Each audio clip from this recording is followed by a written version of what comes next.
بسم اللہ الرحمن الرحیم وصلی اللہ علی النبی الکریم رب اشرح لی صدری ویسر لی امری واحلل عقدۃ من لسانی یفقہوا قولی۔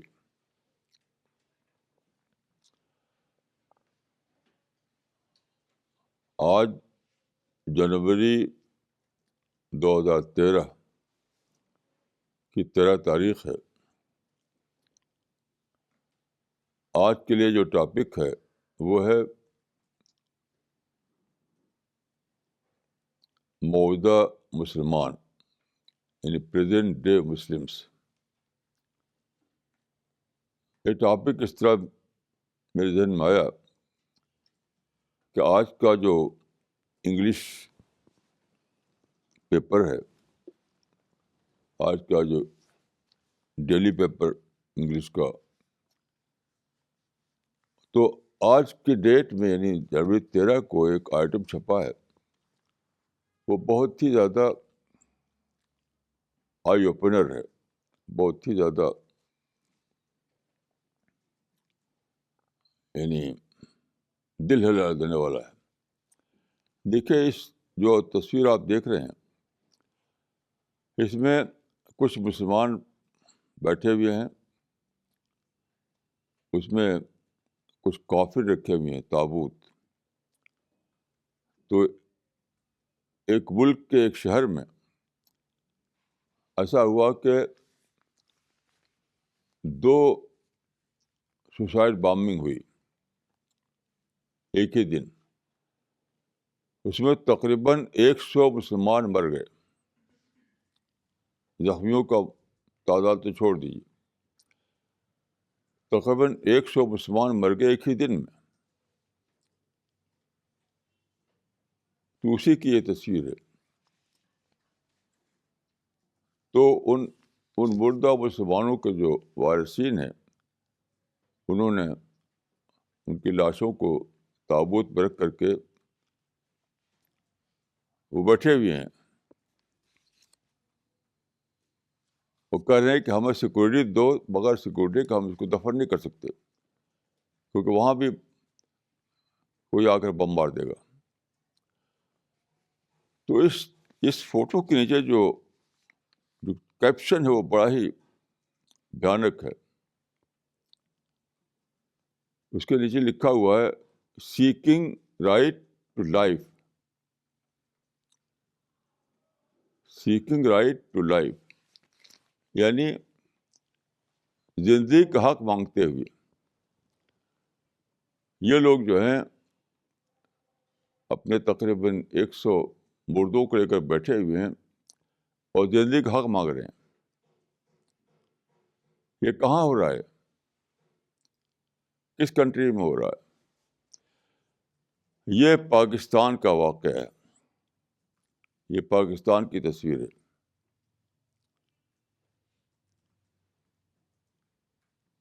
تو اس خبر کو پڑھ کر مجھے اپنا وہ زمانہ یاد آیا، پہلے کا، 1947 سے پہلے کا زمانہ، جب پاکستان کی دھوم مچی ہوئی تھی۔ برٹش گورنمنٹ تھی اس زمانے میں، اور مسلم لیڈر مانگ کر رہے تھے کہ ہمیں پاکستان چاہیے۔ علامہ اقبال نے 1930 میں، 1930 میں ایک تقریر کی تھی الہ آباد میں، آل انڈیا مسلم لیگ کے جلسے کی صدارت کرتے ہوئے۔ اس میں انہوں نے یہ تصور پیش کیا تھا، تو سارے لوگوں نے اس کو بہت زبردست طریقے پر لے لیا۔ اس وقت یہ کہا جاتا تھا کہ ہم کو انڈیا میں ہندو میجارٹی سے خطرہ ہے، اسے ہمیں الگ لینڈ چاہیے۔ انڈیا میں ہم کو ہندو میجارٹی سے خطرہ ہے، یہ ہمیں ایک الگ لینڈ چاہیے. اب بہت زیادہ دھوپ مچائی گئی, اور صرف اس علاقے کے لوگ نہیں شریک تھے جہاں پاکستان بنا ہے, دوسرے علاقے کے لوگ بھی شریک تھے. میں جیسے چلو ایکسیپشن تھے کچھ, میری فیملی اس میں شریک نہیں تھی. باقی میجارٹی مسلمانوں کی یہاں سے وہاں تک ہم کو پاکستان چاہیے. کیوں؟ سیفٹی کے لیے, ہندو میجارٹی سے اپنے آپ کو محفوظ کرنے کے لیے. اچھا, پاکستان آپ جانتے ہیں کہ 1947 میں بن گیا. تب سے آج تک دیکھیے کیا ہو رہا ہے, خود مسلمان کو مار رہے ہیں. مجھے یاد آتا ہے میں گیا تھا ایک مرتبہ عراق, تو وہاں پر ایک شیعہ آئے ہوئے تھے کربلا کی زیارت کے لیے. ان سے ملاقات ہوئی تو انہوں نے بتایا کہ میں دلی میں پیدا ہوا اور پارٹیشن کے بعد میں پاکستان چلا گیا. وہ سینئر تھے, اب شاید وہ دنیا میں نہ بھی ہوں. تو اسے میں نے پوچھا کہ آپ نے انڈیا کو بھی دیکھا ہے اور پاکستان کو بھی دیکھ رہے ہیں, تو فرق بتائیے. تو وہ رونے لگے. وہ رو کر انہوں نے کہا کہ فرق کچھ بھی نہیں, پہلے ہندو مسلم لڑتے تھے, اب شیعہ اور سنی لڑتے ہیں یہاں پر. شیعہ پاکستان میں 20% ہے, تو ایک بار شیعہ مارتے ہیں سنی کو, دوسری بار سنی مارتے ہیں شیعہ کو.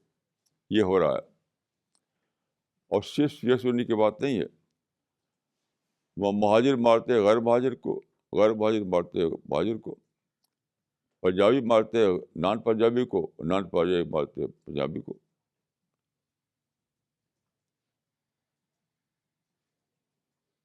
تو جو لوگ کہتے تھے کہ ہمیں ہندو میجارٹی سے خطرہ ہے, اب تو انہیں خود مسلمانوں سے خطرہ ہے. اور یہ ایک واقعہ ہے کہ انڈیا کے مسلمان بہت زیادہ ترقی کر رہے ہیں, پاکستان سے زیادہ ترقی کر رہے ہیں. ایک حقیقت ہے. پاکستان میں جو لوگ گئے ان سے پوچھ لیجیے آپ, انڈیا کے مسلمان پاکستان کے مقابلے میں زیادہ ترقی کر رہے ہیں. وہ لوگ جھوٹ بولتے ہیں جو کہتے ہیں کہ انڈیا میں ہمارے ساتھ ظلم ہوتا ہے, سب جھوٹی بات ہے سب. اچھا, اب اس میں غور کیجیے, یہ معاملہ کیا ہے. یہ بہت ہی سیریس معاملہ ہے, یاد رکھیے. دیکھیے, یہ مسئلہ جو تھا مسلم ورسس ہندو نہیں تھا. یہ جو اٹھایا گیا مسئلہ پاکستان کا پارٹیشن کا ہندو مسلم کے نام پر, تو اپنی حقیقت کے اعتبار سے یہ مسئلہ ہندو ورسس مسلم کا نہیں تھا. یہ تھا ہندو ورسس ڈی جنریٹڈ کمیونٹی تھا. ہندو ورسس اور ڈی جنریٹڈ کمیونٹی. مسلمان آخری حد تک زوال پہنچ چکے تھے, ڈی جنریشن میں مبتلا ہو چکے تھے. لیکن اس رات کو نہ جناح نے سمجھا, نہ سر سید نے, نہ کسی اور لیڈر نے, اور انہوں نے مطالبہ کر دیا. تو اب جو پاکستان بنا وہ مسلم پاکستان نہیں تھا, وہ ایک زوال یافتہ قوم کا پاکستان تھا. وہ آپ نام کچھ بھی رکھ لیجیے, اس کا نام رکھ رکھا ہے اسلامی جمہوریہ Pakistan. That is false nomination, false nomenclature. ایک زوال یافتہ قوم نے ایک الگ ملک لے لیا, وہاں پر کیا کریں گے؟ وہ وہی کریں گے جو زوال یافتہ قوم کرتی ہے. یہ سب زوال یافتہ قوم کے مظاہر ہیں. یہ بہت سیریس بات ہے. کسی کو اگر کڑوی لگے تو انتظار کرے وہ قیامت کا, جب اللہ کی طرف سے اعلان ہوگا کہ یہ بات صحیح کہی تھی میرے بندے نے. اگر آپ نہیں سوچیں گے تو اب تک جو بربادی ہو چکی اب مزید بربادی سامنے آئے گی. اب دیکھیے میں آپ کو یاد دلانا چاہتا ہوں کہ ایک حدیث میں ہے، یہ حدیث صحیح البخاری میں بھی ہے اور دوسری کتابوں میں بھی ہے. اس کے صحیح ہونے میں کسی کو شک نہیں، کسی عالم کو. سب لوگ مانتے ہیں اس کو. اس کی ورڈنگ یہ ہے، لَتَتَّبَعُنَّ سُنَنَ مَنْ كَانَ قَبْلَكُمْ شِبْرًا بِشِبْرٍ وَذِرَاعًا بِذِرَاعٍ حَتَّىٰ لَوْ دَخَلُوا جُحْرَ ضَبٍّ لَدَخَلْتُمُوهُ.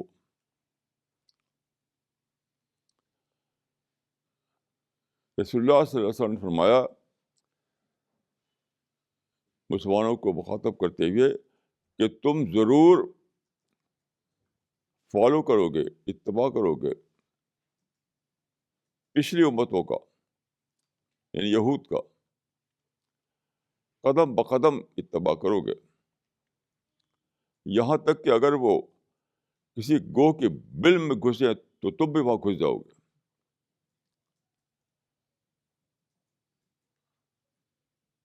یہ تھی پریڈکشن رسول اللہ صلی اللہ علیہ وسلم کی پیشین گوئی. آج وہ 100% پوری ہو چکی ہے. پوری دنیا کے مسلمان اس کا شریک، اس کی مثال ہے. اس میں کوئی ایکسیپشن نہیں، یاد رکھیے. عرب اور نان عرب کا، ایسٹ کا اور ویسٹ کا، کسی کا کوئی ایکسیپشن نہیں. سب اس کا شکار ہو چکے ہیں. اب دیکھیے کہ اس کا مطلب کیا ہے. یہود کے اتباع کا مطلب کیا ہے. یہاں ایک بہت زیادہ سوچنے والی بات میں عرض کرتا ہوں. کوئی مسلمان آپ کو ایسا نہیں ملے گا جو یہ مانتا ہو کہ ہم یہود کی اتباع کر رہے ہیں. ایسا نہیں ملے گا کوئی. کیوں؟ وہ سمجھتے ہیں کہ اتباع کا مطلب یہ ہے کہ وہ سمجھتے ہیں کہ ایسا تو کبھی ہوا نہیں کہ ہم یہودیوں کے شہروں میں جائیں، وہاں سیکھیں ان کے طریقے اور کہیں کہ ہمیں تو تمہاری اتباع کرنا ہے. وہاں سیکھ کر آئیں اور پھر ان کا اتباع کریں، ان کو فالو کریں. ایسا تو کبھی ہوا نہیں. نہ کبھی ایسا ہوا کہ یہودی ٹیچر ہمارے آئے ہوں اور یہ کہا کر کہ ہمیں تو اپنا فالوور بنانا ہے اس لیے ہم یہاں آئے تمہاری. ایسا تو کبھی ہوا نہیں. تو یہ مطلب نہیں حدیث کا. حدیث کا مطلب یہ نہیں ہے. حدیث کا مطلب یہ ہے کہ تمہارا کیس وہی کیس بن جائے گا یہود کا کیس ہے. اتباع کا مطلب یہ ہے.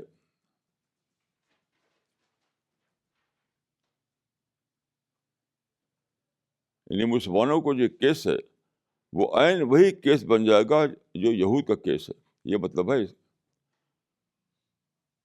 وہ کیوں ہو جائے گا؟ یہ ایک ہسٹوریکل فینامنا کا ذکر ہے اس میں، جو ہر امت کے ساتھ پیش آتا ہے. یہ لا آف نیچر ہے. اس حدیث میں جس بات کا ذکر ہے وہ ایک ہسٹوریکل فینامنا ہے. چنانچہ دیکھیے ایک حدیث ہے، اس کے مطابق کہا جاتا ہے کہ 3 زمانے جو ہیں وہ قرون مشہود لہا بالخیر ہیں. یعنی 3 زمانے جو ہیں وہ صحیح زمانے ہیں. رسول اللہ کا زمانہ، صحابہ کا زمانہ، تابعین کا زمانہ. بس اس کے بعد رسول اللہ نے کسی اور زمانے کے بارے میں نہیں کہا کہ وہ اچھا زمانہ ہوگا. ان 3 کے بعد، اس کے معنی کیا ہیں؟ ان 3 کے بعد ہی شروع ہو گیا تھا ڈی جنریشن. رسول اللہ کا زمانہ اور صحابہ کا زمانہ اور تابعین کا زمانہ، ان 3 زمانوں کے بعد جس کو کہا جاتا ہے قرون مشہود لہا بالخیر یا قرون ثلاثہ، اس کے بعد ہی شروع ہو گیا تھا ڈی جنریشن یا زوال. اس کے بعد ہی شروع ہو گیا تھا. وہ کیسے شروع ہوا؟ اللہ تعالیٰ نے اس دین کی حفاظت کے لیے، قرآن کی حفاظت کے لیے مسلمانوں کو پولیٹیکل پاور دیا، کیونکہ پچھلے جو انبیاء آئے ان کو جو کتابیں دی گئیں وہ محفوظ نہ رہ سکیں، کیونکہ ان کے ساتھ کوئی امت نہیں بنی، کوئی ان کو طاقت نہیں ملی ان کو، تو لوگوں نے اس کو یعنی طرح طرح سے مٹا دیا۔ تو اللہ کو یہ مطلوب تھا کہ یہ قرآن اور رسول اللہ صلی اللہ علیہ وسلم کا اسوہ یہ پوری طرح محفوظ رہے، کیونکہ ختم نبوت کے بعد ایک ذریعہ چاہیے، ختم نبوت کے بعد گائیڈنس لینے کے لیے ایک ذریعہ چاہیے۔ تو یہ محفوظ قرآن، محفوظ سنت، یہ پیغمبر کو کا ریپلیسمنٹ ہے۔ تو اللہ تعالیٰ نے اس کی حفاظت کے لیے یہ کیا کہ مسلمانوں کو پاور دیا، پولیٹیکل دبدبہ دیا۔ ایشیا اور افریقہ کے بڑے رقبے میں حکومت کرتے رہے وہ، انہوں نے امپائر بنائی اور تقریباً 800 سال تک تو باقاعدہ ان کا دبدبہ قائم رہا، اور اگر مزید اضافہ کیا جائے تو تقریباً 1000 سال تک ان کا زور رہا باقی۔ اچھا، اس کے بعد کیا ہوا؟ اس کے بعد دوسری قومیں ابھری، وہ بھی قومی فطرت تھا، یورپی قومیں ابھری، انہوں نے ان کو زیر کیا، مغل سلطنت کو ختم کیا، اور وہ آٹمان امپائر کو ختم کیا، اسپین کی حکومت جو مسلمانوں کی تھی اس کو ختم کیا۔ تو پوری دنیا میں جو مسلمانوں کا دبدبہ تھا وہ ختم ہو گیا۔ وہ شاعر نے کہا ہے کہ ہم ہی چھائے ہوئے تھے شرق سے تا غرب دنیا میں، نہ تھا پلہ کسی ملت کا دنیا میں گرا ہم سے، اس کا خاتمہ ہو گیا۔ اگرچہ ابھی بھی مسلمانوں کی حکومتیں ہیں، ابھی بھی مسلمانوں کی حکومتیں ہیں 47 کنٹریز میں، لیکن وہ صرف حکومتیں ہیں، امپائر نہیں ہے، پولیٹیکل دبدبہ حاصل نہیں ہے مسلمانوں کو۔ تو اب کیا ہوا؟ دیکھیے، جو مسلمانوں کے اندر جو یہ تحریک کا کام شروع ہوا، یعنی تحریر اور تدوین کا، حدیثوں کی تدوین، تاریخ کی تدوین، لغت کی تدوین، علوم اسلامی کی تدوین، یہ کب شروع ہوا؟ عباسی دور میں۔ عباسی دور میں مسلمانوں کو زبردست دبدبہ حاصل تھا، یعنی عباسی حکومت ایک امپائر تھی۔ تو اس زمانے میں جو کتابیں لکھی گئی وہ سب پولیٹیکل پاور کو لے کے لکھی گئی، سب کتابیں، یعنی فتح کو اور جنگ کو، ان چیزوں کو لے کر لکھی گئی۔ مثال کے طور پر دیکھیے، سیرت پر جو کتاب لکھی تھی ابن اسحاق نے، اس کا نام تھا مغازی، مغازی ابن اسحاق، مغازی بنے لڑائیاں۔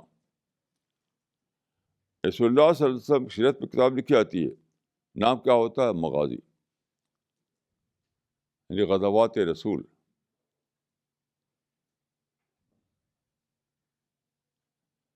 اس کے بعد آپ دیکھیے جو بعد کی کتابیں لکھی گئیں، مثال کے طور پر الواقدی نے کتاب لکھی فتوح الشام، جس کا نام رکھا فتوح الشام، شام کے فتوحات۔ اسی طرح دیکھیے البرازری نے کتاب لکھی، البرازری، اس کا نام رکھا فتوح البلدان۔ تو غزوات، مغازی، فتوحات، جنگ، یہ سب ٹائٹل ہوا کرتے تھے۔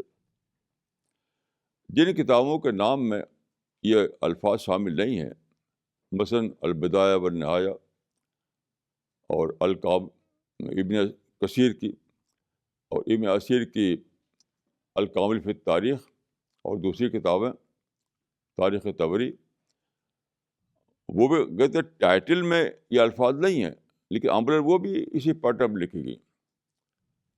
تو ساری تاریخ لکھی گئی جو ہماری وہ فتوحات کے پیٹرن پر، کیونکہ مسلمان فتوحات کر رہے تھے، حکومتیں بنا رہے تھے، سلطنتیں قائم کر رہے تھے، اسی پیٹرن پر ساری کتابیں لکھی گئی. تو ظاہر ہے کہ یہی ذہن بنا مسلمانوں کا، ہم فاتح ہیں، ہم بڑے ہیں.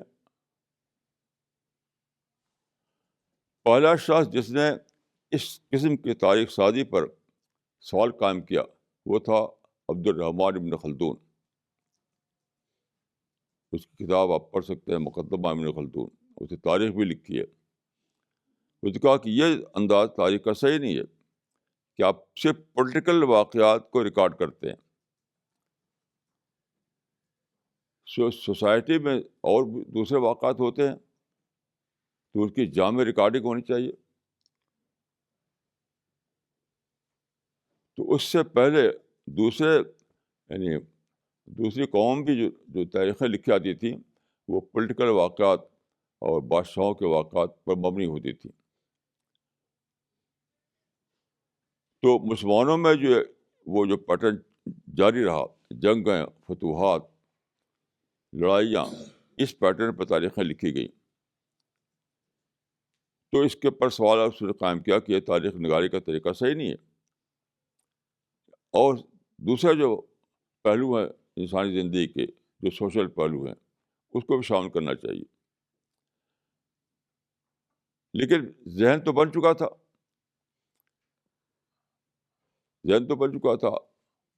ابن خلدون جو ہے اس کا زمانہ غالباً 10ویں صدی عیسوی ہے، تو ذہن تو بن چکا تھا،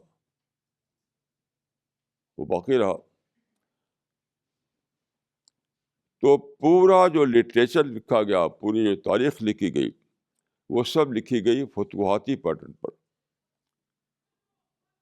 پولیٹیکل پاور دکھایا گیا اس میں، ہم نے لڑ کر یہاں جیتے، ہم لڑ کر وہاں جیتا. جسے اقبال نے کہا تھا کہ تیغوں کے سائے میں ہم پل کر جمع ہوئے ہیں، خنجر ہلال کا ہے قومی نشاں ہمارا. تو اسی پیٹرن پہ تاریخیں لکھی گئی. تو یہی ذہن بنا. تو اس ذہن بنا تو یہ اللہ تعالیٰ کے قانون نہیں کہ پولیٹیکل پاور کسی کی میجارٹی ہو.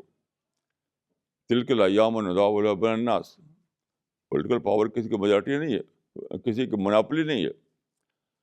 تو جب پولیٹیکل دبدبہ ختم ہوا مسلمانوں کا، تب کیا ہوا؟ تب فرسٹریشن. یعنی پہلے اگر فخر کے نفسیات میں مسلمان جیتے تھے، اب جینے لگے نفرت کے نفسیات میں. ٹھیک یہی بات ایک صاحب نے کہی. ابھی میری ملاقات ہوئی ایک صاحب سے جو مسلم تاجر ہیں، وہ دبئی میں رہتے ہیں. انہوں نے کہا کہ میرا جو بزنس ہے اس کا نیچر ایسا ہے کہ میں بہت زیادہ سفر کرتا ہوں، یہاں وہاں جانا پڑتا ہے مختلف ملکوں میں. تو انہوں نے کہا کہ میں نے جگہ جگہ کے مختلف ملکوں میں مسلمانوں سے ملا ہوں، اور سب کا جو کامن جو میں نے پایا مزاج، مشترک مزاج، وہ صرف 2 تھا. یعنی پوری دنیا کے مسلمانوں کا اپنے بارے میں فخر، دوسرے کے بارے میں نفرت. اپنے بارے میں فخر، دوسرے کے بارے میں نفرت. اپنے بارے میں پرائڈ، دوسرے کے بارے میں ہیٹ. اور یہ انہیں ایک کی بات نہیں ہے. آپ کہیں بھی انڈیا میں یا کسی بھی ملک میں چند مسلمانوں کو جہاں دیکھیں ان سے ملیے آپ اور بات کیجیے، تھوڑی دیر میں آپ محسوس کر لیں گے کہ سب کی نفسیات یہی ہے. یہ کیوں ہے؟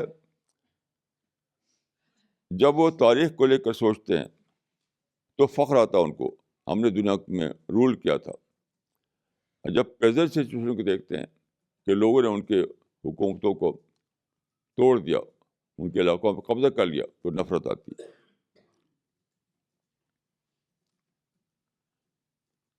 میں جب اسپین گیا تھا، میں 2 بار اسپین گیا ہوں، تو اس کا سفر نامہ میں لکھا تھا.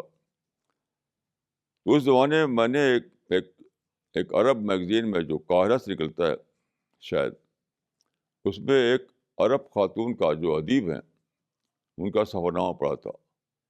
وہ اسپین گئی تھیں اور سفر نامہ لکھا تھا انہوں نے. اس سفر نامہ میں اس لیڈی نے لکھا تھا کہ میں جب گئی وہاں پر اسپین، وہاں دیکھا شاندار بلڈنگیں، شاندار مونومنٹ، شاندار تاریخی ادارے، یادگاریں مسلم دور کی. تو وہ رو گئی، رو پڑی، وہ رونے لگی. وہ تو انہوں نے لکھا تھا کہ حتیٰ متا تصور حاضر العربی، یہ عرب رات یہ کب تک باقی رہے گی. ان کو لگا کہ اسپین میں عرب رات ہے، یعنی ایک روشن دور تھا ان کا سیاسی اعتبار سے. اب وہاں پر مسلمانوں کا دبدبہ نہیں ہے، اب دوسرے لوگوں کا دبدبہ ہے. تو انہوں نے کہا کہ یہ عربوں کے رات کب تک باقی رہے گی. اچھا، لیکن میرا احساس بالکل برعکس تھا. میں نے دیکھا کہ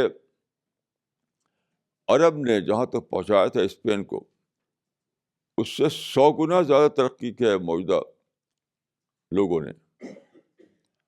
وہاں کی سڑکیں، وہاں کا ٹرانسپورٹ، وہاں کے پارک، وہاں کی بلڈنگیں، وہاں کا سسٹم، وہاں کے کمیونیکیشن، ہر چیز میں 100 گنا ترقی.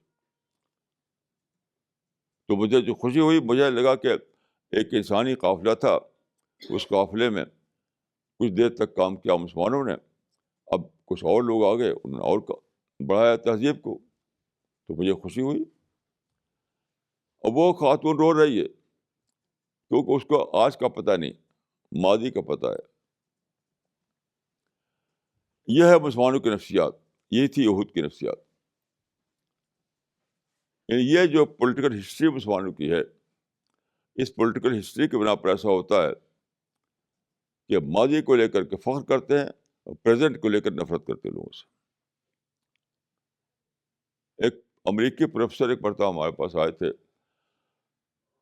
ان کا کہ جب میں گیا یہاں پر دلی کے چیزوں کو دیکھنے کے لیے، اور جب میں وہاں دیکھ رہا تھا لال قلعہ، تو میں نے اپنی بیوی سے کہا کہ دیکھو یہ جو لال قلعہ ہے، اسی قسم کی چیزیں سب سے بڑا پرابلم ہے. کیوں؟ مسلمان جب دیکھتا ہے لال قلعے کی عظمت کو تو سوچتا ہے کہ ایک دور تھا کہ ہم نے انڈیا میں اتنے شاندار انداز میں وہاں پولیٹیکل دبدبہ قائم کر رکھا تھا. اب آج دیکھتا ہے کہ وہاں پر ترنگا جھنڈا لہرا رہا ہے، اب دوسروں کا غلبہ اس کے اوپر ہے. تو ماضی کو لے کر اس کے اندر فخر آتا ہے، حال کو لے کر اس کے اندر جھنجھلاہٹ آتی ہے، نیگیٹو جذبات پیدا ہوتے ہیں. بالکل صحیح ہے. ایک مرتبہ میں نے ایک مسلم اخبار میں ایک صاحب کی تقریر پڑھی تھی، ایک انڈیا کا ایک مسلم لیڈر کی.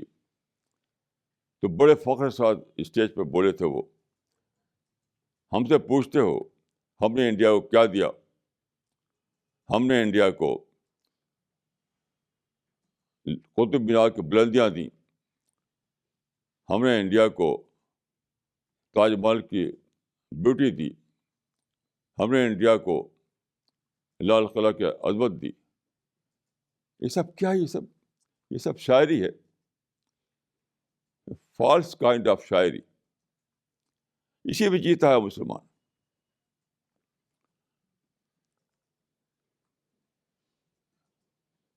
کہ ماضی کو لے کر فخر اور حال کو لے کر کے لوگوں سے نفرت. اب میں آپ کو عرض کرتا ہوں کہ یہودیوں کا معاملہ کیا ہے. وہ جو حدیث میں آتا ہے کہ یہودیوں کے اتباع کرو گے، وہ کیا چیز ہے؟ آپ یہودی کی تاریخ پڑھیے. یہودیوں کا 2 لفظ بہت ہی زیادہ ان کی حقیقت کو بتاتا ہے. ایک ہے سپرمیسی، ایک ہے جنٹائل. سپرمیسی کا مطلب کیا ہے؟ یہودی ایک برتر قوم ہے، یہودی دوسروں سے زیادہ معزز قوم ہے، یہ ہے سپرمیسی. اور جنٹائل کیا ہے؟ دوسرے لوگ بالکل گھٹیا ہیں، حقیر ہیں، ان کی کوئی اوقات نہیں ہے، وہ سب جہنمی لوگ ہیں. دوسروں کو کم سمجھنا، اپنے کو بڑھتا سمجھنا، یہ ہے یہودی نفسیات۔ ایک کتاب جو انٹرنیٹ پر موجود ہے، آپ اس کو پڑھ سکتے ہیں، اس کا ٹائٹل ہے جوئش سپریمیسزم۔ جوئش سپریمیسزم، اس میں یہ بتایا اس نے کہ کیوں ایسا کیوں ہوا۔ اس کی وجہ یہ ہے کہ یہودیوں کے بھی ایک زمانے میں امپائر تھا، ٹھیک جیسے مسلمانوں کا امپائر بنا۔ یہ واقعہ ہوا ہے، یعنی یہ واقعہ ہوا ہے 10ویں صدی قبل مسیح میں، 10th سینچری BC میں۔ اس کو کہتے ہیں، آپ دیکھ سکتے ہیں کتابوں پہ، internet per, kingdom of Solomon, kingdom of Solomon. تو یہودی لوگوں میں دو پیغمبر ایسے تھے، بادشاہ، پیغمبر بھی تھے اور بادشاہ بھی تھے، یعنی حضرت داؤد اور حضرت سلیمان۔ تو ان کا جو راجدھانی تھی وہ یروشلم تھی، اور ایک بڑی انہوں نے حکومت قائم کی تھی۔ ہسٹری میں اس کے بارے میں بہت ہی واضح بیان نہیں ہے، کیونکہ یہ 10ویں صدی قبل مسیح کا واقعہ ہے، لیکن بائبل میں اس کا موجود ہے۔ بائبل کے مطابق یہ جو سلطنت تھی حضرت سلیمان کی، یہ فلسطین سے لے کر وہ یوفریٹ تک پھیلی ہوئی تھی، دریائے فرات تک۔ یعنی ایک طرف اس کی سرحد دریائے نیل تھا جو مصر میں بہتا ہے، دوسری طرف اس کی سرحد دریائے فرات تھی جو عراق میں بہتی ہے، تیسری طرف اس کی سرحد فلسطین تھا، اور چوتھی طرف اس کی سرحد ترکی تک جاتی تھی۔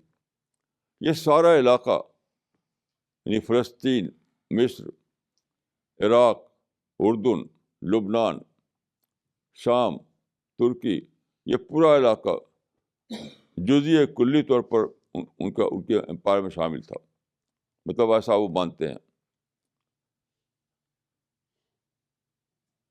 ابھی بھی انہوں نے ان کا، آپ دیکھ سکتے ہیں انٹرنیٹ پر، کہ انہوں نے ایک نقشہ بنا رکھا ہے گریٹر اسرائیل کا۔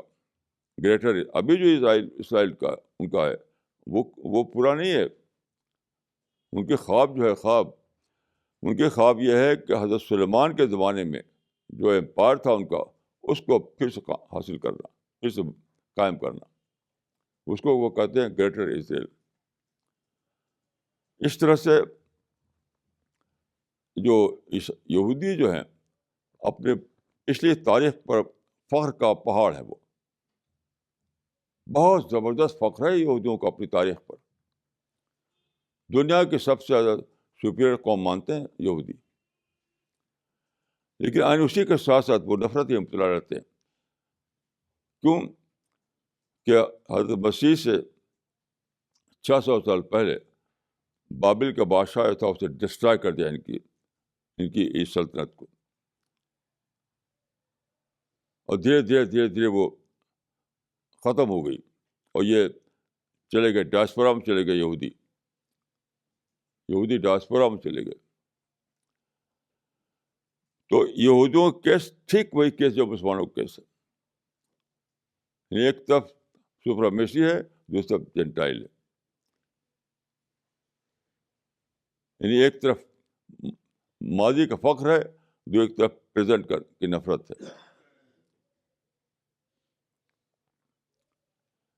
تو اب اسی کی روشنی میں آپ جب غور کریں تب سمجھیں کہ اس حدیث کا مطلب لَتَتَّبَعُنَّ سُنَنَ مَنْ كَانَ قَبْلَكُمْ، کہ تمہارا حال وہی ہوگا یہود کا حال ہوا، جو تمہارا کیس وہی بن جائے گا یہود کا کیس ہوا، کیونکہ بہت زیادہ کامن ہے ہسٹری میں بہت زیادہ یعنی مشترک ہسٹری ہے۔ یہودیوں کا ایک امپائر قائم ہوا، پھر وہ امپائر ختم ہو گیا، مسلمانوں کا امپائر قائم ہوا، پھر وہ امپائر ختم ہو گیا۔ اسی کے مطابق لٹریچر، یہودیوں کا جو لٹریچر ہے وہ بھی اسی طریقے سے جو مسلمانوں کا لٹریچر ہے، بڑا ہوا ان کا وہ سب بات ہے۔ تو دونوں میں یہ مشترک بات ہے کہ ماضی پر فخر اور حال پر نفرت.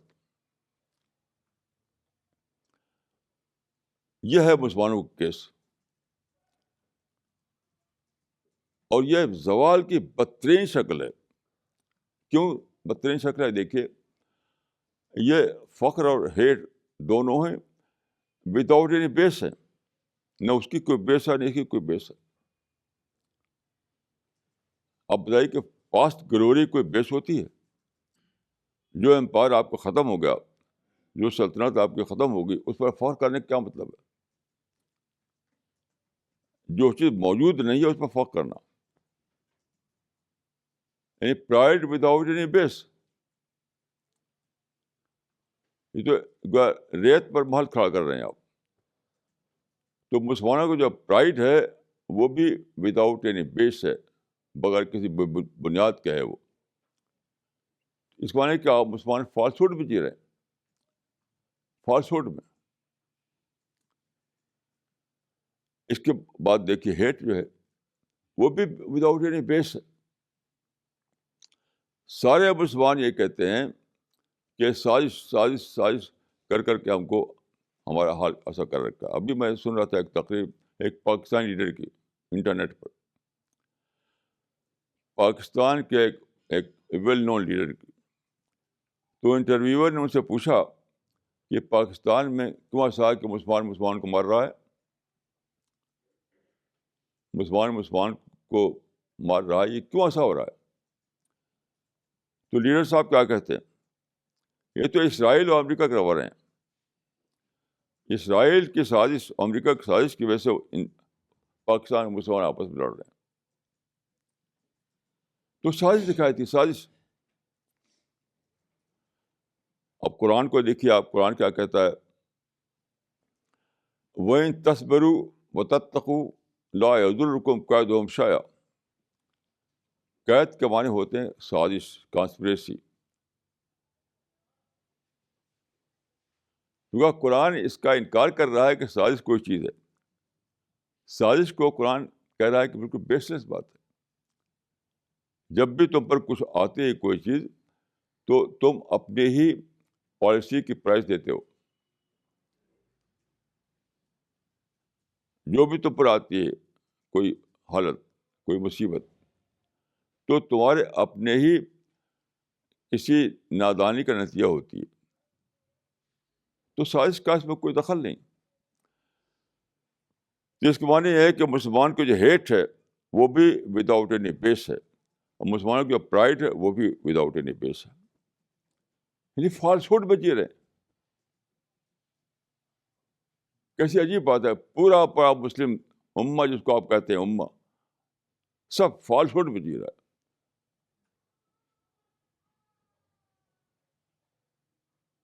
یہ ہے مسئلہ مسلمانوں کا.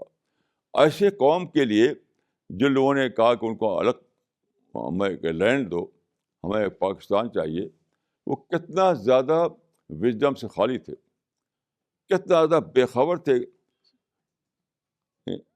ہسٹری سے، کتنا زیادہ بے خبر تھے ریئلٹیز سے.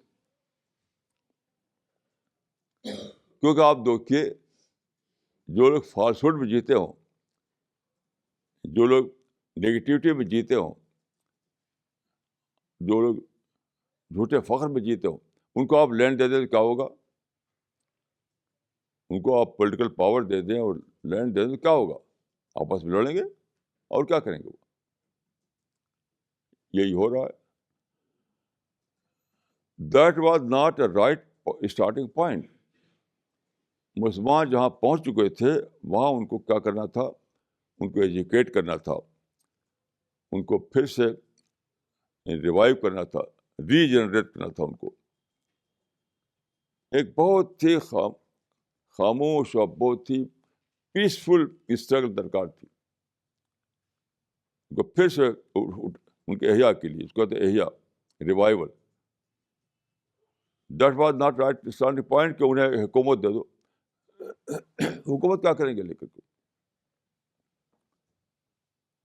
انہیں ایسی بات ہے جیسے کہ ہمارے ایک صاحب تھے، بہت پیسہ کمایا انہوں نے، وہ لڑکا ان کا نالائق تھا.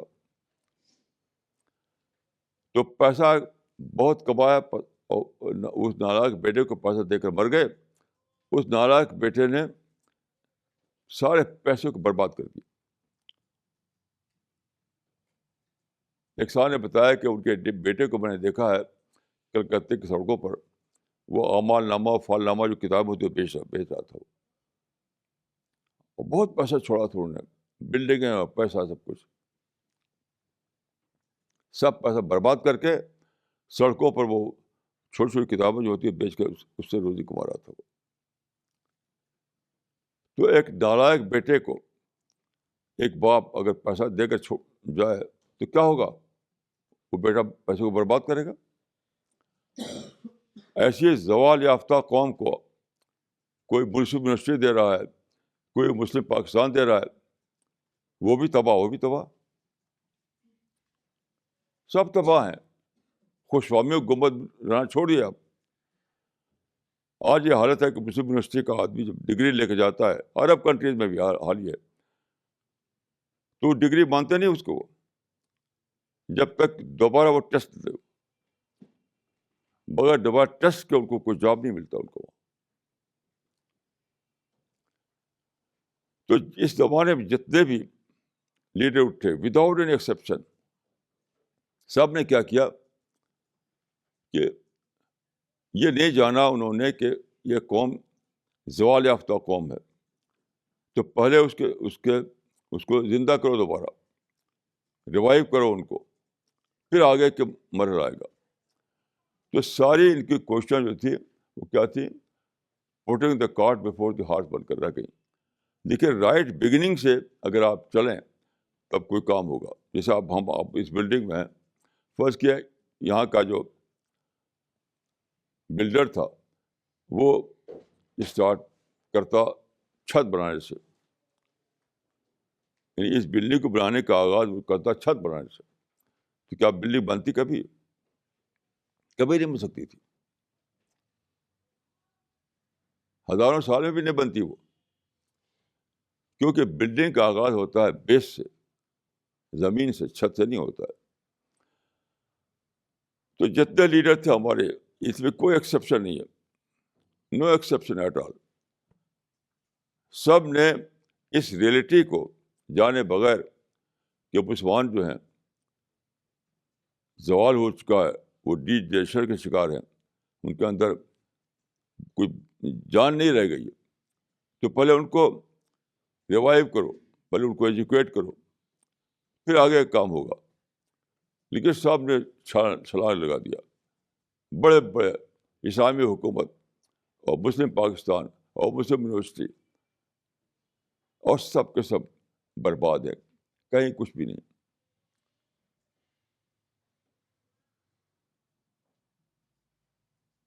انٹرنیشنل لیول پر بڑے بڑے ادارے بنا ڈالے لوگ.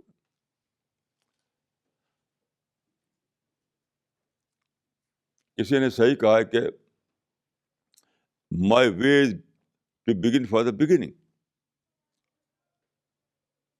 کام کا آغاز ابتدا سے ہوتا ہے، انتہا سے نہیں ہوتا ہے. جیسے بلڈنگ کا آغاز بنیاد سے ہوتا ہے، چھت سے نہیں ہوتا ہے. ایسے ہی اس قوم کا معاملہ ہے. تو اب کم سے کم اب یہ کرنا ہے سارے لوگوں کو کہ مانیں کہ وی آر رانگ. دیکھیے نیا کوئی بھی کام جب شروع ہوگا، جب آپ مانیں کہ ہم غلط تھے، اگر آپ فخر کرتے رہیں گے تو کوئی نئی بگننگ بھی نہیں ہوگی. اگر آپ بدستور فخر کرتے رہیں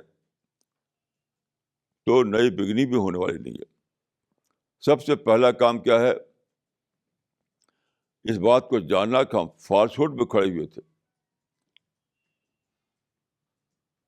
وی ویر رانگ. وہ سب جو ہم نے طریقے اٹھائے وہ سب غلط طریقے تھی.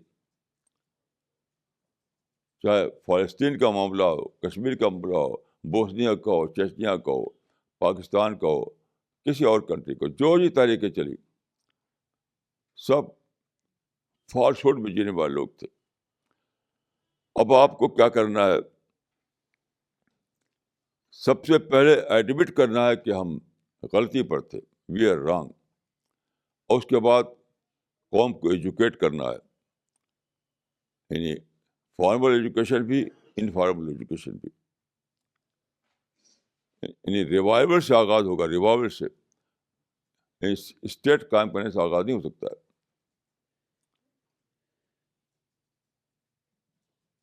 تو اللہ کے فضل سے ہم اور ہماری ٹیم یہی کر رہے ہیں۔ ہماری جو ٹیم جو ہے ہر جگہ کام کر رہی ہے، وہ یہی کر رہی ہے، مسلمانوں کو ایجوکیٹ کرنا، مسلمانوں کو پھر سے ریوائیو کرنا، پھر سے ان کے اندر تھنکنگ لانا۔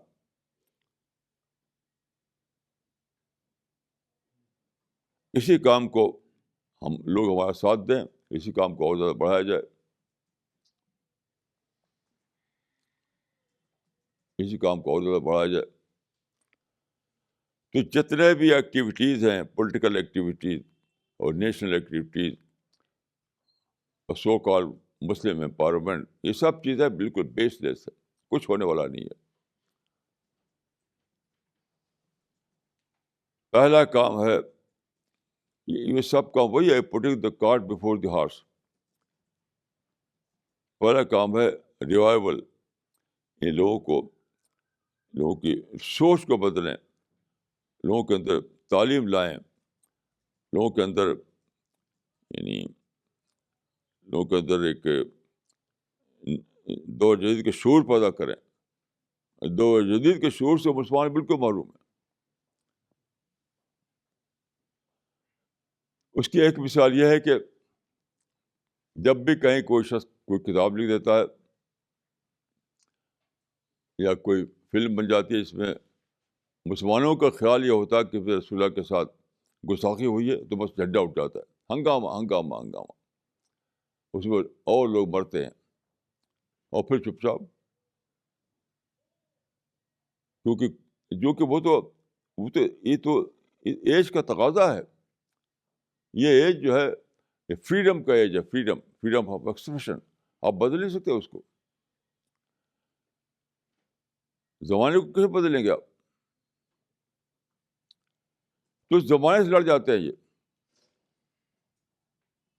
یعنی رشدی سے لڑنا زمانے سے لڑنا ہے، کارٹون سے لڑنا زمانے سے لڑنا ہے، فلم سے لڑنا زمانے سے لڑنا ہے۔ تو مسلمان سمجھتے ہیں کہ ہم تو رشدی سے لڑ رہے ہیں، ہم تو کارٹونسٹ سے لڑ رہے ہیں، ہم تو فلم ساز سے لڑ رہے ہیں۔ کتنا زیادہ بے خبر ہیں لوگ، ہمارے لیڈر جو ہیں کس قدر زیادہ بے خبر ہیں، ان اویئرنیس کی آخری حد پر ہیں، ان اویئرنیس کی آخری حد پر ہیں۔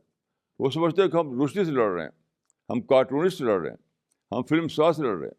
نہیں، تم ایج سے لڑ رہے ہو، زمانے سے لڑ رہے ہو۔ کس قدر زیادہ یعنی بے دانشی ہے مسلمانوں میں، مسلمانوں کا مطلب لیڈروں میں، علماء میں اور غیر علماء سب میں بے دانشی کی انتہا پر ہیں یہ لوگ۔ یہ جانتے نہیں کہ ان کا جو اقدام کر رہے ہیں ان کا مطلب کیا ہے۔ یہ جھنڈے اٹھاتے ہیں، جا کوئی بات جھنڈا اٹھ جاتا ہے۔ اس کی ایک مثال ہی میں نے بتائی آپ کو کہ سارے مسلمان اٹھ گئے رشدی کے خلاف، سارے مسلمان اٹھ گئے کارٹونسٹ کے خلاف، سارے مسلمان اٹھ گئے فلم ساز کے خلاف۔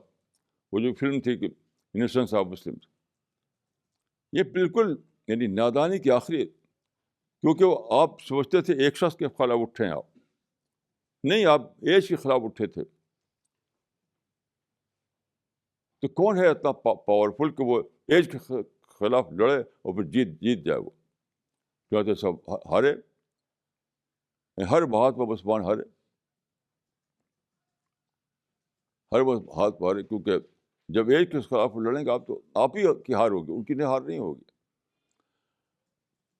تو ایجوکیشن مسلمانوں میں اتنی کم ہے، ایجوکیشن میں لے رہا ہوں شعور کے معنی میں، انٹلیکچوئل اویکننگ، انٹلیکچوئل اویکننگ کے معنی میں مسلمان اتنے زیادہ بے شعور ہیں کہ کچھ بھی نہیں جانتے، ABCD بھی جانتے کہ کیا ہے زمانہ، یہ دور جدید کی ABCD بھی نہیں جانتے۔ وہ اگر کسی کو شک ہو کہ فلاں صاحب جانتے ہیں تو مجھے ان کا نام بتایا جائے، میں بتاؤں گا کہ کس طرح بے خبر ہیں وہ۔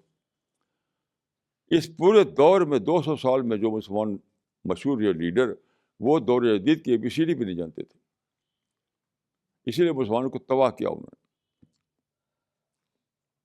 ایک مرتبہ ایک مشہور لیڈر سے میری ملاقات ہوئی تھی، میں نے یہ باتیں ان سے کہیں تو بات مانا نہیں انہوں نے، اپنی جب اڑے رہے وہ۔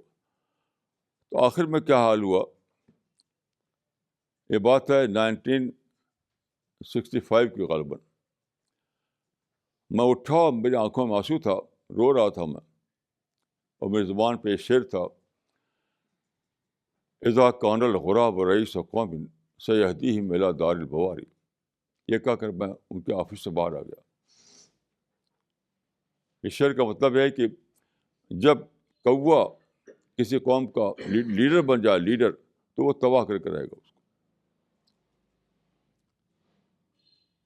تو میں تقریباً 1 گھنٹے گفتگو کے بعد جب میں نے دیکھا کہ یہ تو کچھ سننے والا نہیں ہے، تو اس طرح اٹھا میں کہ میری آنکھوں میں آنسو بہ رہے تھے، یہ شعر میری زبان پر تھا، اذا کان الغراب رئیس قوم سیہدیہم الی دار البواری۔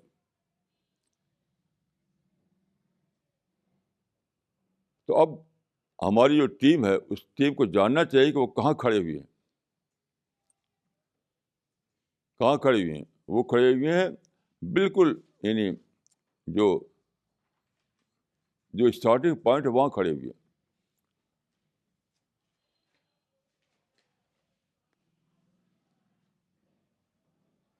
تو ہمیں جو کام کرنا ہے وہی ہے جو ہم اللہ کے فضل سے کر بھی رہے ہیں، کہ قوم کو ایجوکیٹ کرنا، فارمل ایجوکیشن بھی، انفارمل ایجوکیشن بھی، قوم کو باشعور بنانا، ان کے اندر انٹلیکچول اویکننگ لانا، ان کو زبان کی پہچان کرانا، ان کو ماڈرن ایج کیا ہے، ماڈرن سویلائزیشن کیا ہے، یہ اس کو باخبر کرنا ان کو اس سے، کیونکہ جب یہ سب ہوگا تبھی رائٹ پلاننگ ممکن ہوگی، صحیح پلاننگ، ورنہ نہیں ہو سکتی۔ ابھی تو ساری پلاننگ مسلمانوں کی غلط ہو رہی ہے، غلط۔ آپ دیکھ لیجیے، ان ٹرمس آف ریزلٹ دیکھ لیجیے آپ، ہر پلاننگ جو ہے بے فائدہ، ہر پلاننگ جو ہے بے نتیجہ۔ تو result is the criterion, result is the criterion. آپ دیکھیے جو اقدام کیے ہیں بڑے بڑے، جو پلاننگ کی ہے بڑے بڑے بڑے ہنگامے کیے ہیں، تو کیا ہوا؟ نتیجہ تو کچھ بھی نہیں۔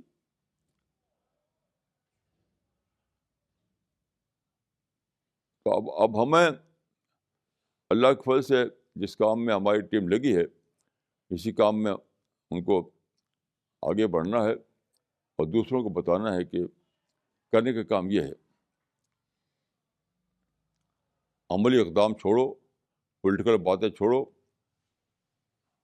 اور اسلامی قانون نافذ کرو۔ یہ سب جھنڈے جو اٹھاتے ہیں لوگ، کوئی کچھ بھی نہیں۔ آپ دیکھیے مصر میں آج کل جھنڈا اٹھا ہوا ہے، اسلامی قانون نافذ کرو۔ آپ دیکھ لیجیے گا کہ یہ حکومت ٹرم پورا کر لے گی اور نتیجہ کچھ بھی نہیں نکلے گا، آپ دیکھ لیجیے گا۔ ابھی جو حکومت آئی ہے وہاں پر سو کالڈ اسلام پسندوں کی، اور وہاں پر سارا دھوم مچی ہوئی ہے، اسلامی قانون نافذ کرو اور اسلامی دستور نافذ کرو اور قرآن کی حکومت قائم کرو۔ کچھ بھی ہونے والا نہیں، ان کا ٹرم ختم ہو جائے گا اور نتیجہ کچھ بھی نہیں نکلے گا، کیونکہ یہ سب وہی ہے، putting the cart before the horse.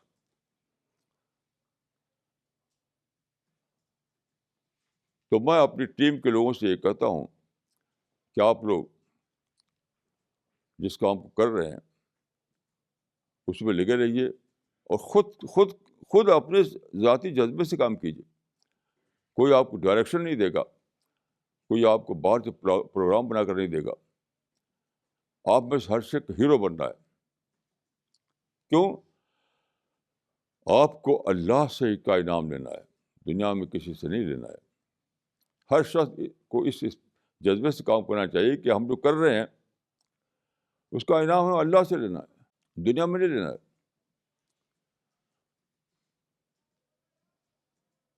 تو ایک ڈیوائن اسپرٹ کے ساتھ آپ کو یہ کام کرنا ہے،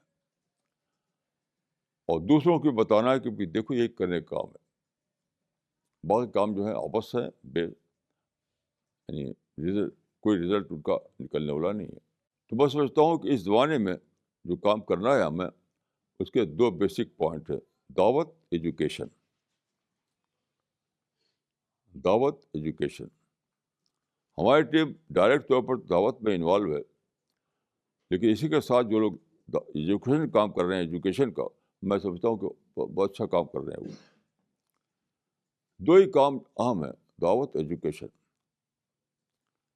ہم نے اپنی ٹیم کو انوالو کیا زیادہ تر دعوت کے کام میں, دعوت اللہ کے کام میں. لیکن اگر دوسرے لوگ ایجوکیشن کا کام کریں تو ہم اس کو بہت ان کے لیے دعا کرتے ہیں کہ وہ کامیابی ملے اللہ کی طرف سے ان کو. یہی دو کام کرنے کے ہیں. باقی جو پولیٹیکل ہنگامے ہیں, جو بیان بازیاں ہیں, ان کے خلاف تقریر ہو رہی ہیں, جو اسٹیج ایکٹیویٹی چل رہا ہے, ہر جگہ اسٹیج پر بیٹھ کھڑے ہو کر مسلمان تقریریں کر رہے ہیں ان کے خلاف, ان کے خلاف سازشوں کا انکشاف کرتے ہیں. یہ سب عبث ہے, عبث ہے, عبث ہے. جس کو دعوت کا ذوق ہو وہ دعوت کا کام کرے, نہیں ہے تو ایجوکیشن کا کام کرے. سو کال مسلم امپاورمنٹ جو ہے وہ نتھنگ ہے, کچھ بھی اس کا نتیجہ نہیں نکلنے والا ہے, کچھ نہیں. یہی دو کام ہیں.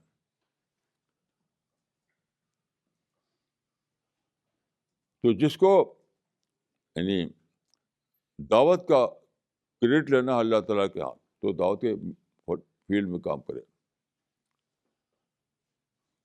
اور جس کو یعنی دعوت کا شوق اگر نہیں مل فرد, تو وہ ایجوکیشن کا کام کرے. بس کوئی تیسرا کام نہیں. ہر تیسرا کام جو ہے صرف جھوٹی لیڈری ہے,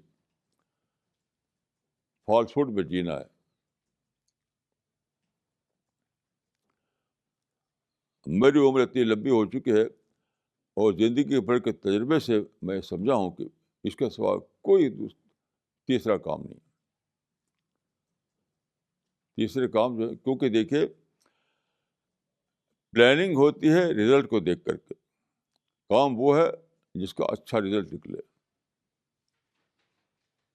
جس کام کا کوئی رزلٹ نہ ہو وہ کام ہی نہیں ہے. وہ تو ٹائم کا, انرجی کا کو ویسٹ کرنا ہے. ہمارے کچھ ساتھی ایسے ہیں جو تعلیم کا کام کر رہے ہیں, ہم بہت پسند کرتے ہیں ان کے کام کو. کچھ اور ساتھی ہیں جو دعوت اللہ کے کام میں ہے, وہ ماشاء اللہ بہت اچھی لائن ہے وہ کام کرنے کی.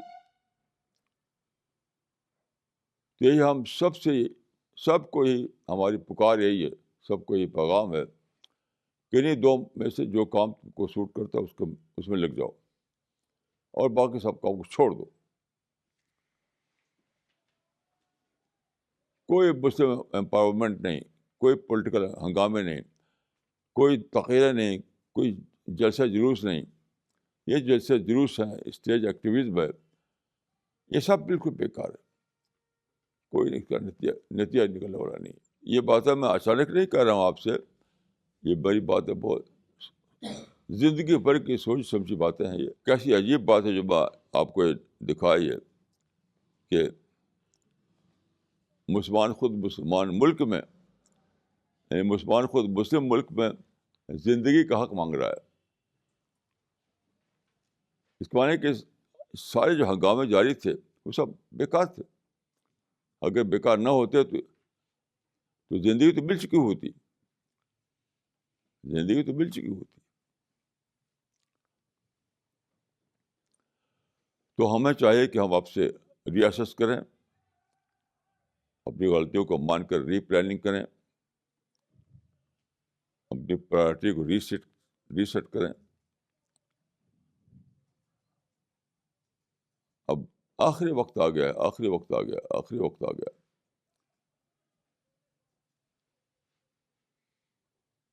تو میں یہی دعا کرتا ہوں اللہ تعالیٰ سے کہ ہم سب کو اللہ تعالیٰ توفیق دے کہ ہم بات کو سمجھیں, اللہ کے مرضی کو سمجھیں, اللہ کے جو سنن الہیہ ہے ان کو سمجھیں. اقول قولی ھذا واستغفر اللہ. علی ولکم اجمعین.